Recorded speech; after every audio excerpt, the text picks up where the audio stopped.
Bom dia, paz do Senhor Jesus. É motivo de alegria estar nessa manhã com você, né? Que está me ouvindo e está esperando uma palavra da parte de Deus nessa manhã para ti. E o Senhor palestrou comigo nesta manhã, né, a respeito de algumas coisas e algumas situações. E eu vou compartilhar contigo nesta manhã. Amém? Vamos orar e pedir a Deus que nos abençoe cada vez mais na manhã desse dia, que abençoe a sua casa, sua família, seu emprego, a sua vida. Amém? Que derrame sobre a tua cabeça, sobre a minha cabeça, o óleo da alegria. Senhor, obrigada por mais esse dia, por esta oportunidade, Senhor, de abrir os nossos olhos e contemplar mais um dia abençoado que o Senhor preparou para nós. Senhor, obrigada por investir mais uma vez na minha vida, na vida dessa pessoa que está me assistindo, porque mais uma vez Tu nos devolveu o fôlego de vida e acreditou em nós. Então nos esforça, Senhor, porque tudo o que precisamos depende do Senhor, vem do Senhor. Senhor, abençoa nossas vidas, perdoa nossos pecados e falhas diante de Ti. Não olha as nossas iniquidades, mas na Tua misericórdia, Senhor, o Senhor nos abençoe, em nome de Jesus. Eu vou estar lendo aqui Hebreus, capítulo 4, né? Um verso 15, e vou ler também o 5, alguns versos. E depois vou estar falando, né, o que o Senhor tem para nós nessa manhã. Tô de cabelo novo, né? Tirei as pontas aqui que estavam muito ruins. E Jesus está nos abençoando assim. Hebreus 4, capítulo 15, começa assim: Porque não temos um sumo sacerdote que não possa compadecer-se das nossas fraquezas, porém um que, como nós, em tudo foi tentado, mas sem pecado. Amém? Grava isso aí no seu coração. Daqui a pouco a gente vai estar falando a respeito. E agora a gente vai ler o capítulo 5, do verso 5, e o 8, e o 13 e o 14. Mas eu vou deixar o 8 por último. Assim também, capítulo 5 de Hebreus, 5 de Hebreus e o versículo 5. Assim também Cristo não se glorificou a si mesmo para se fazer sumo sacerdote, mas glorificou aquele que lhe disse: Tu és meu filho, hoje te gerei. E o capítulo 13, como eu já disse, depois eu vou ler por último o 8. Porque qualquer que ainda se alimenta de leite não está experimentado na palavra da justiça, porque é menino, mas o mantimento sólido é para os perfeitos, os quais, em razão do costume, têm os sentidos exercitados para discernir tanto o bem quanto o mal. E agora eu vou ler o 8 do versículo 5, do capítulo 5 de Hebreus, como eu já tinha dito, que é ele por último. Ainda que era filho, aprendeu a obediência por aquilo que padeceu. Amém? O Senhor nesta manhã está falando comigo, né? E eu creio que está falando contigo também, de obediência, de humildade, de se alimentar, né? Por que se alimentar? Você come todo dia, você almoça, você janta, né? Você faz tudo o que tem que fazer para o bem-estar carnal da sua carne, né? E a palavra de Deus, ela alimenta o seu e o meu espírito. O que acontece? Mas eu não consigo ler a Bíblia, eu não tenho força, me dá sono, me dá cansaço, dói o olho. Isso acontece com todo mundo. porque ler a palavra de Deus, né, é um exercício diário, é muita luta. Porque você, quando pega a palavra de Deus, você não está lutando só contra carne e sangue, só contra o seu cansaço, só contra a sua dor de cabeça, só contra o seu mal-estar. Nós estamos lutando contra espíritos nas regiões celestiais que a gente não vê e ficam enviando setas para você não conseguir ler, para você ter desânimo. E aqui no versículo 15 do capítulo 4 diz sobre isso, que Jesus, ele te entende, ele me entende.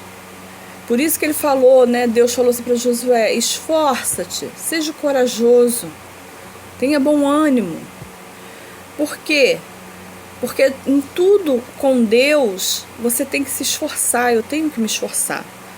Jesus, ele diz aqui, ó, porque não temos um sumo sacerdote que não possa compadecer-se das nossas fraquezas. Por que ele se compadece de mim e você? Por isso, ele aceitou vir aqui, para entender o que a gente sente na carne. Como que eu vou entender que passar fome é horrível, a fome dói, se eu nunca senti fome na minha vida? Se eu nunca sentir dor, se eu nunca perdi nada, como que eu vou me compadecer de alguém se eu nunca passei pela situação dele? Como que eu vou saber a dor de um divórcio se eu nunca me divorciei? Então, o que acontece? O que acontece é que tem situações em nossas vidas que não são para nos matar. Situações adversas, terríveis, que muitas das vezes acontecem conosco. Às vezes você está aí num quadro de depressão, de angústia, de tristeza, e fala: meu Deus, por que eu estou nessa situação? Eu tenho tudo. Meu Deus, eu sou sua serva, por que eu estou nessa situação, passando por depressão, passando por angústia, enfermidade? Querido, querida, não é para nossa morte que Deus permite as adversidades na nossa vida. Deus permite as adversidades na nossa vida, sabe para quê? Para que a gente lá na frente se compadeça de alguém. Porque nós vamos poder ajudar e auxiliar, porque sabemos a dor que é passar pelaquela situação. Então, quando vier, né, a enfermidade, o problema, a perda, em várias áreas, não julgue Deus, não questione Deus, porque quando temos Deus na nossa vida, quando aceitamos a Jesus como nosso suficiente Salvador, intercessor, tudo que nos sobrevém, seja bom ou seja ruim, Ele quer transformar em experiência para ajudar alguém. Às vezes, né, o Senhor não está te provando com enfermidade, com perda, com falta de emprego. Às vezes o Senhor está te provando com prosperidade. Ah, Sabrina, prosperidade não é prova. É? Sabe por que que é? Porque é muito fácil você dizer que vai ajudar alguém quando você não tem nada. Ser humilde quando você não tem. Difícil é você ser humilde quando você tem condição, quando você tem posição, quando você tem títulos, diplomas, anel no dedo, te chamam de doutor, de doutora. É fácil você dizer que você vai ajudar alguém quando você não tem nada. Mas quando você tem tudo, você não quer ajudar. Você se ensoberbece, diz que não é do seu mesmo nível, não quer andar com a pessoa porque ela não tem um carro igual ao teu, porque ela não tem uma conta bancária igual à sua.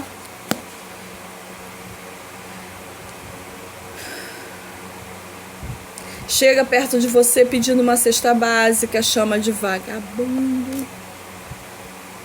Então, São processos de humildade que o Senhor permite, porque o Senhor quer ver aonde está o teu coração. Se está nas riquezas ou se está no mandamento dele, que é amar o teu próximo como a ti mesmo. Tá vendo? Assim também Cristo, o capítulo 5 do versículo 5, o capítulo 5, e vamos ler o verso 5 de Hebreus. Assim também Cristo não glorificou a si mesmo. Ele não se glorificou por ser filho de Deus. Porque ele podia olhar e falar assim, eu sou filho de Deus, eu posso tudo, eu não vou precisar orar, eu não vou precisar jejuar, eu vou para o deserto passar fome. Não, porque eu sou filho de Deus, eu já tenho todo o poder. Porque quando o seu pai é rico, consequentemente você é rico, você é rica. Né? Você tem poder, porque você é filho do teu pai que tem. Então, muitas das vezes nós, como ser humano, a gente tripudia. A gente usa o nosso poder aquisitivo para estar tendo benefícios, para passar à frente de alguém, para estar na frente de alguém, para pisar em alguém. Tem pessoas, querido, que tem o dom de olhar para outra pessoa como se aquela pessoa fosse um lixo. Te olha de uma maneira que você tem vontade de se enfiar num buraco e sumir. De tão mal que você faz essa pessoa se sentir só com o seu olhar. Não vamos deixar isso acontecer com nossas vidas.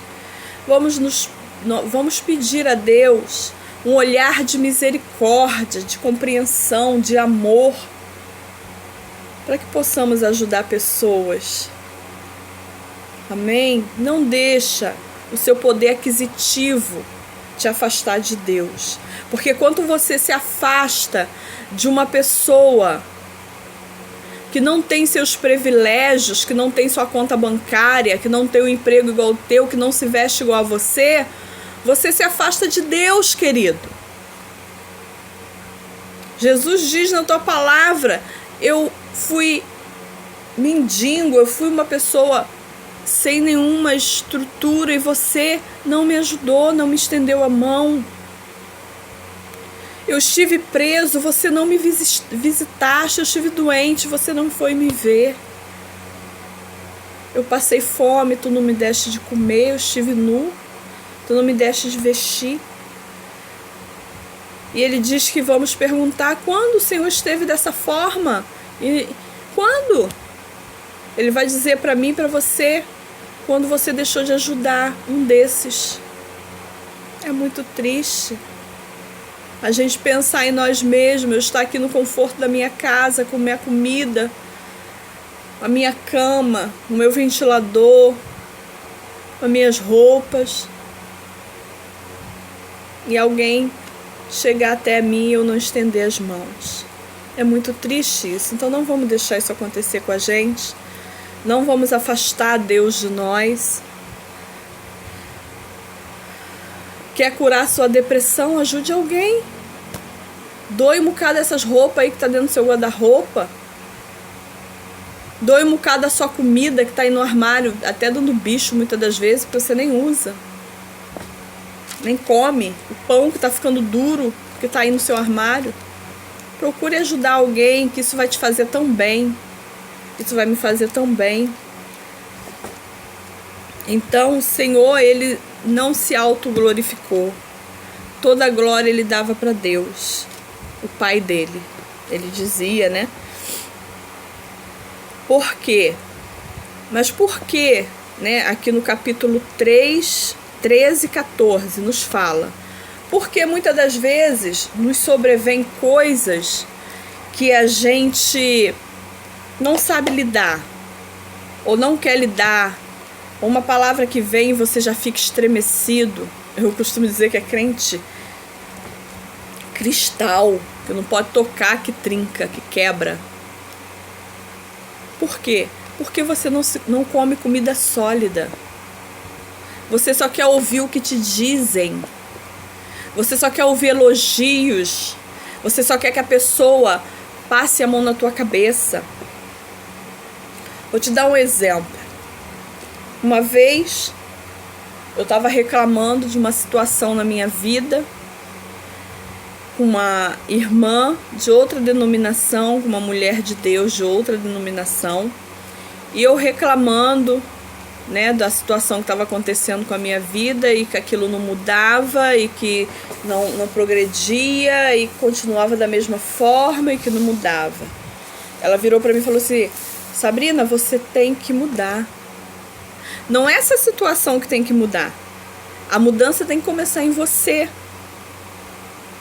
Porque às vezes a gente cobra a mudança de algo, de alguém, quando nós temos que começar a mudar primeiro.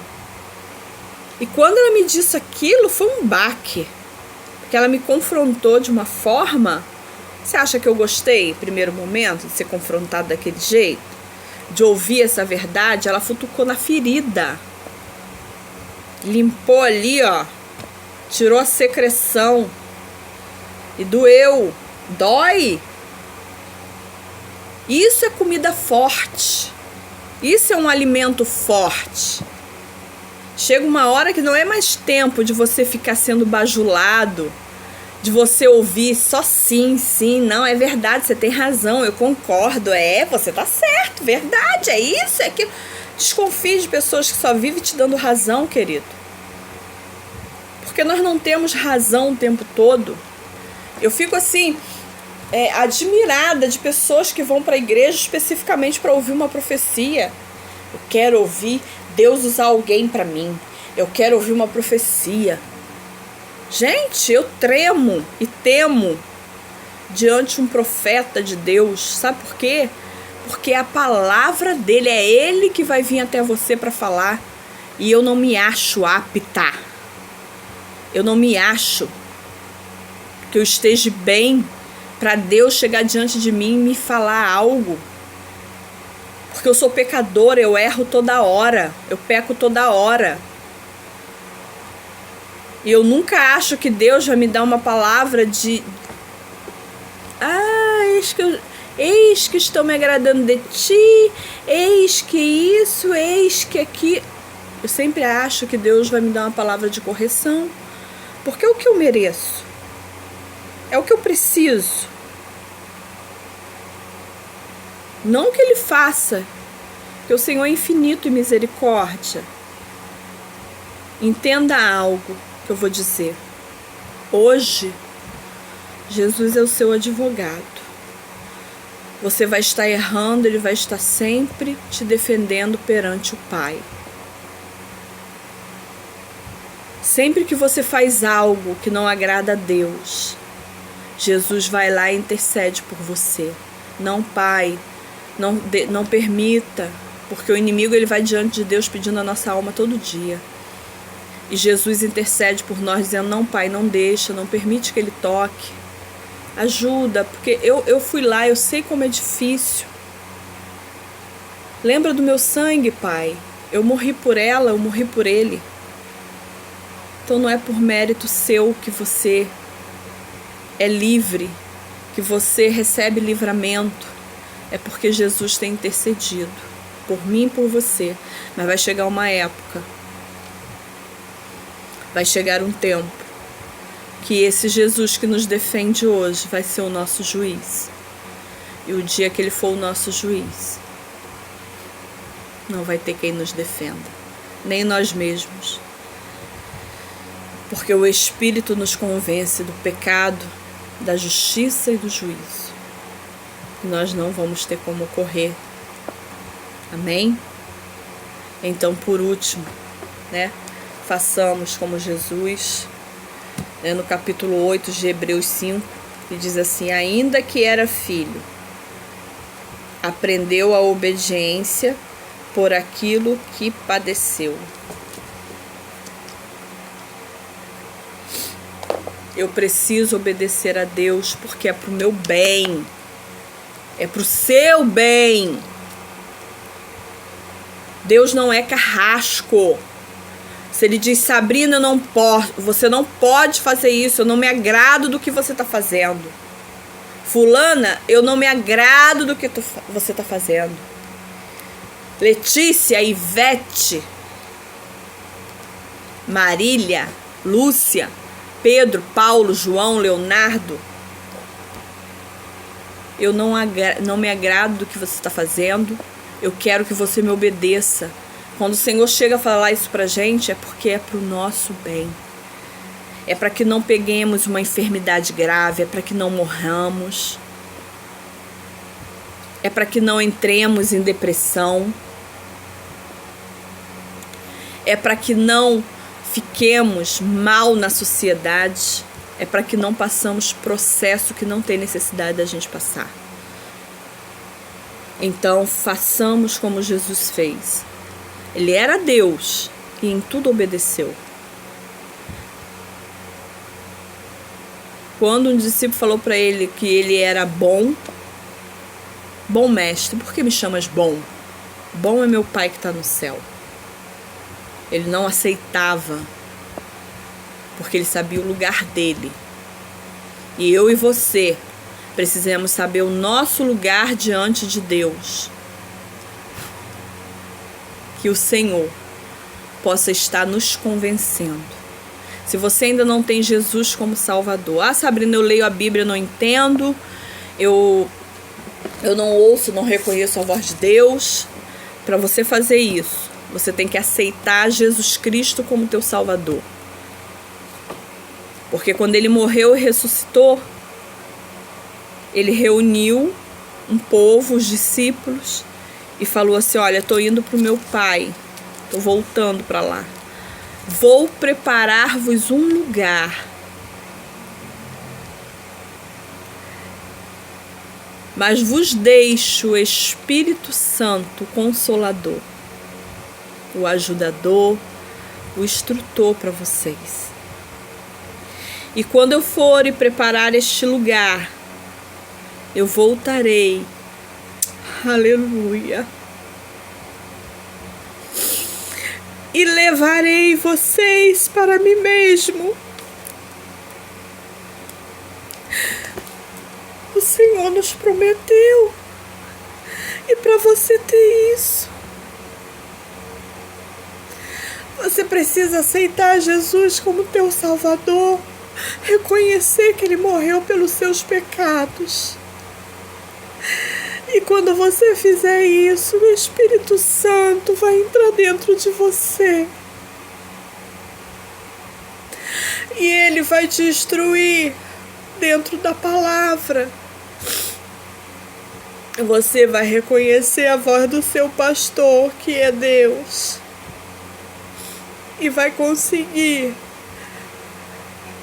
uma direção melhor, uma alegria maior. E no fim dessa jornada que nós temos tão cansada, nós iremos descansar com Jesus no lugar maravilhoso que Ele foi preparar para nós.